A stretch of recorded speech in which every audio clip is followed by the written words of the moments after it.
हाल ही में आरबीआई का रिपोर्ट आया जिसमें बताया गया है कि दुनिया में किस तरह से क्लाइमेट चेंज बढ़ता जा रहा है और इसी को मद्देनज़र रखते हुए भारत में इसका आर्थिक स्थिति क्या होगा और इकोनॉमिकल एस्पेक्ट क्या है, उसी प्रभाव के बारे में आज हम चर्चा करेंगे।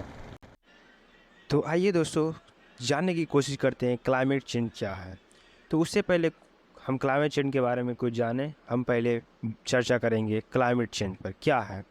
तो क्लाइमेट चेंज का मतलब ये होता है कि जैसे सदियों या उससे अधिक समय में होने वाली जलवायु में दीर्घकालीन चेंजेज, मतलब बहुत दिनों से चलता आ रहा है जो उसका एक दीर्घकालीन चेंजेज को देखा जाता है क्लाइमेट चेंज में। यह मुख्य रूप से जीवाश्म ईंधन जैसे कि कोयला, तेल और प्राकृतिक गैसों को जलाने के कारण पृथ्वी के वातावरण में तेज़ी से बढ़ती ग्रीन हाउस गैस के कारण होता है, जिससे हमें बहुत सारे बदलाव देखने को मिलते हैं, जैसे समुद्र का स्तर का बढ़ जाना, तूफान के पैटर्न में बदलाव, समुद्र की धाराओं में बदलाव, बर्फ और बर्फ का पिघलना, अधिक चरम गर्मी की घटनाएं और आग और सूखा।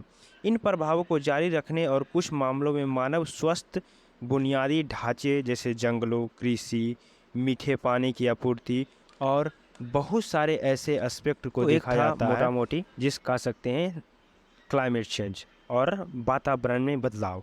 अब दूसरा एस्पेक्ट आता है इसका मौसम और जलवायु में अंतर, मतलब दो प्रकार से हम देखते हैं, जैसे मौसम है और एक जलवायु। मौसम का मतलब है थोड़े समय में, जैसे कुछ घंटों कुछ दिनों में तापमान और वर्षा जैसे अनुमंडलीय स्थितियों को संदर्भित करता है। मौसम वह है जो आप दिन प्रतिदिन अनुभव करते हैं, जैसे कि आप रोज़ मौसम देखते हैं, आज का मौसम क्या है, कल का मौसम क्या है, ये सब तो मौसम को दर्शाता है। लेकिन क्लाइमेट यानी जलवायु क्या है?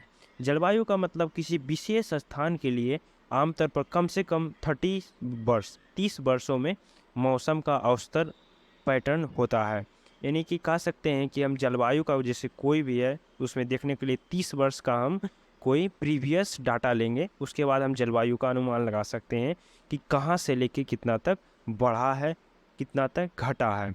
उसके अनुसार हम जलवायु का अनुमान लगा सकते हैं। क्लाइमेट चेंज का कारण क्या है? इसका दो मुख्य कारण है। पहला, मनुष्य, ह्यूमन, हम लोग। मनुष्य क्लाइमेट चेंज का मुख्य कारण है। जलवायु में परिवर्तन कई वर्षों में धीरे धीरे होता है, लेकिन मनुष्य के द्वारा पेड़ पौधा की लगातार कटाई और जंगलों को खेती या मकान बनाने के लिए उपयोग करने के कारण इसका प्रभाव जलवायु में भी पड़ने लगा है। इसका दूसरा सबसे खतरनाक कारण कह सकते हैं, जिसका हम लोग भी अनुमान नहीं लगा सकते हैं, उसका दूसरा कारण है प्राकृतिक। इनमें से कई कारण हैं जो कि प्राकृतिक रूप में अपने आप में ही हो जाते हैं, जिसमें मनुष्य का कोई भी रोल नहीं होता है, जैसे कि भूकंप का आना, जलवायु का फटना, साइक्लोन का आना, तो इत्यादि। आइए जानते हैं भारत में क्लाइमेट चेंज का साज क्या है। 1901 के बाद लगातार वर्षा में कमी देखने को मिली है, जिसमें से लगातार बहुत सारे जगह पर सुखाड़ हुआ है। और 1975 में जैसे कि सूखे और शीतलहर की तुलना में बाढ़ और तूफान देखने को मिले हैं। और इन्हीं स्थितियों के वजह से भारत में हर साल बहुत ज़्यादा नुकसान देखने को मिलता है, जैसे कि कहीं सूखा पड़ जाता है तो कहीं बहुत बाढ़ की स्थिति देखने मिलती है, साइक्लोन आ जाता है तो बहुत सारा क्षति देखने को मिलती है।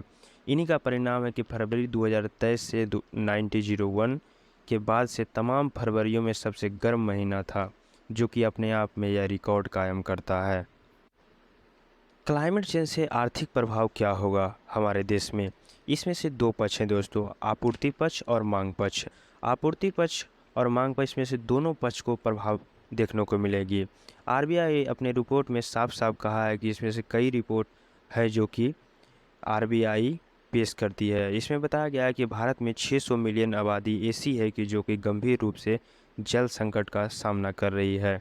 शहरी क्षेत्र में लगभग 8 मिलियन बच्चे हैं जो कि प्यासे हैं, उन्हें जल का बहुत प्रॉब्लम झेलना पड़ता है। इसी कारण से जो भी बच्चे हैं वे आगे जाकर उनका भविष्य ठीक नहीं होगा। और इसका अगला है कि जो कि प्रभाव पड़ेगा, वर्ल्ड बैंक एक रिपोर्ट जारी किया है जिसमें से सबसे गर्म महीना माना गया है, इसमें प्रोडक्टिविटी में कमी आएगी, 80 मिलियन लोगों को रोज़गार मतलब जा सकता है। और इसमें से सिर्फ 34 मिलियन इंडियन हैं जिनको रोज़गार गंवाना पड़ सकता है। तो ये थी इसका मतलब आर्थिक प्रभाव क्या हमारे देश में पड़ेंगे। तो ये था आज का वीडियो दोस्तों। अगर आपको अच्छा लगा तो